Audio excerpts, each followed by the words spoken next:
दक्षिण अफ्रीका के एक छोटे से गांव में जन्मे एक छोटे से बच्चे को आज सारा जग जानता है।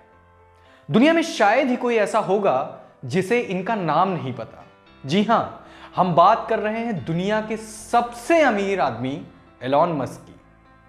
एलॉन मस्क बचपन से ही ना तो इतने अमीर थे और ना ही इनकी रईसियत कोई पुश्तैनी थी।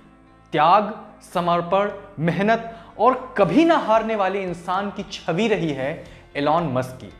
आज हम जानेंगे इसी त्याग, समर्पण और मेहनत की कहानी नेस्क्राइब पर हमारे साथ। लेकिन आगे बढ़ने से पहले हमारे चैनल को सब्सक्राइब करें और बेल आइकन को प्रेस करें।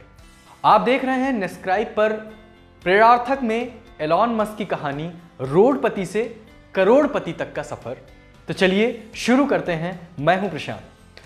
एलॉन मस्क बचपन से ही बहुत ही शर्मीले किस्म के बच्चे थे, या यूं कहें कि वो किताबों में घुसे रहने वाले बच्चे थे। 10 साल की उम्र में एलॉन मस्क ने ऐसी ऐसी किताबें पढ़ रखी थीं जो उस उम्र के बच्चों के लिए बहुत ही मुश्किल हुआ करता है। 12 साल की उम्र में एलॉन मस्क ने एक ऐसी किताब पढ़ी थी जिसकी बदौलत उन्होंने एक कंप्यूटर गेम बनाया था, जिसे बेचकर उन्होंने $500 की कमाई भी की थी। बचपन में ही उनके माता पिता का डाइवोर्स हो गया था, जिसके बाद एलॉन मस्क ने अपने पिता के साथ में रहना चुना था। और एक इंटरव्यू के दौरान एलॉन मस्क ने यह बताया कि यह चुनाव उनकी जिंदगी की एक गलती थी, जिसके बाद उन्हें अपने पिता से मानसिक प्रताड़ना ही प्राप्त हुई थी। और इस कारण एलॉन मस्क को डिप्रेशन जैसी बीमारी का सामना करना पड़ा था। इस बीमारी से उभरने के लिए एलॉन मस्क ने कई सारी दार्शनिक और धार्मिक साहित्य का सहारा लिया। एलॉन मस्क का मानना है कि किसी भी सवाल को पूछने और उसका जवाब पाने के लिए आपको अपनी चेतना का दायरा बढ़ाना होगा। सन 1995 में एलॉन मस्क ने अपने भाई किम्बल मस्क के साथ में मिलकर Zip2 नाम कंपनी की शुरुआत की। इस कंपनी की शुरुआत में इन्होंने अपना सब कुछ उसमें लगा दिया, यहां तक कि ये अपने कार्यालय में ही सोया करते थे। शुरुआती दिनों में कंपनी ने बहुत अच्छा नाम कमाया, लेकिन उसके बाद सन 1999 में अल्टा विस्टा नाम की कंपनी, जो कि एक सर्च इंजन की कंपनी थी, इसको अपनी कंपनी लगभग $340 मिलियन ने इन्होंने बेच दी। ये वो दौर था जब इंटरनेट बहुत जोर पकड़ रहा था।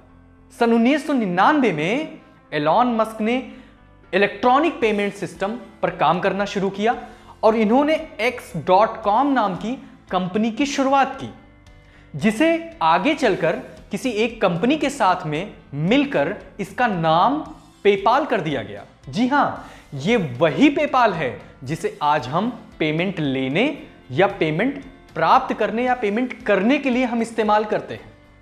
सन 2002 में एलॉन मस्क को अपनी ही कंपनी से निकाल दिया गया था। इन्हें जब अपनी कंपनी से निकाला गया, उस समय तक एलॉन मस्क के पास लगभग कंपनी की 11% की भागीदारी थी। निकाले जाने के बाद में एलॉन मस्क को जो पैसे मिले थे, अगर ये चाहते तो अपना जीवन बहुत आसानी से और बहुत बेहतर तरीके से जी सकते थे, या यूं कहें बिता सकते थे। लेकिन ये यहीं नहीं रुके। इन्होंने एक नई तकनीक पर काम करना शुरू किया, और ऐसी तकनीक पर काम करना शुरू किया जिसके बारे में इन्होंने ना तो कोई पढ़ाई की थी और ना ही इन्हें इस बारे में कोई जानकारी थी। इन्होंने रॉकेट बनाने की तकनीक और उसके साथ में रॉकेट रीयूज हो सके, इस पर शोध करना शुरू किया। शुरुआती दौर में एलॉन मस्क ने चाहा कि रूस से यह रॉकेट खरीद ले, लेकिन इसकी कीमत बहुत ज्यादा इन्हें लगी। तब इन्होंने इस बात का डिसीजन लिया कि हम रॉकेट खुद से बनाएंगे और ऐसा रॉकेट बनाएंगे जिसे रीयूज कर सके। इनका लक्ष्य था कि इस रॉकेट को बहुत कम लागत में अंतरिक्ष में भेजा जा सके, और भेजा ही नहीं जा सके, इसका काम खत्म होने पर इसे रीयूज भी किया जा सके। इसके बाद इनकी खुद की स्पेस एक्स नाम की कंपनी के अंतर्गत 3 मिसाइल परीक्षण किए गए। नतीजा, पहला परीक्षण असफल रहा, दूसरा भी असफल रहा और तीसरे को भी निराशा ही मिली। इन तीनों परीक्षण में लगे खर्चे ने एलॉन मस्क को आर्थिक रूप से बहुत ही कमजोर बना दिया था। नतीजा यह हुआ कि एलॉन मस्क को किराए के मकान में रहना पड़ा, दोस्तों से पैसे उधार लेने पड़े। लेकिन वो कहते हैं ना कि कौन कहता है कि आसमां में सुराख नहीं होता, एक पत्थर तो तबीयत से उछालो यारो। ऐसा ही कुछ जोश, ऐसा ही कुछ जुनून था एलॉन मस्क के अंदर, कुछ नया और कुछ बड़ा कर दिखाने का। वो रुके नहीं, उन्होंने अपना घर बेचा और फिर से शुरुआत की, जिसके बाद चौथे परीक्षण में उन्हें सफलता भी मिली। इसके ठीक बाद नासा ने उन्हें लगभग 1.5 बिलियन डॉलर के प्रोजेक्ट दिए। कहते हैं ना, जिस इंसान की सोच बड़ी होती है उसके सपने भी बड़े होते हैं। लेकिन एलॉन मस्क के सिर्फ सपने बड़े ही नहीं, कई सारे थे। एक सपना उनका यह भी था कि हम एक ऐसी कार बनाएं जो कि ड्राइवरलेस या स्वसंचालित हो, जिसके लिए एलॉन मस्क ने एक कंपनी की शुरुआत की जिसका नाम टेस्ला है। आप सभी जानते होंगे। और खबरें यह हैं कि टेस्ला ने भारत में कदम रखा है। यह भी कहा जा रहा है कि टेस्ला टाटा के साथ में मिलकर इलेक्ट्रॉनिक कार पे काम कर रहा है।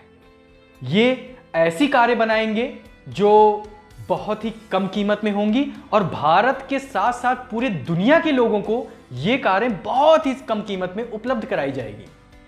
तो ये रही एक मेहनत की कहानी, ये रही एक प्रेरणादायी कहानी। आप थे हमारे साथ निस्क्राइब पर। आगे फिर मिलेंगे किसी ऐसी ही रोचक, प्रेरणादायी एवं सच्ची कहानी के साथ। तब तक के लिए नमस्कार। मैं हूं प्रशांत। धन्यवाद।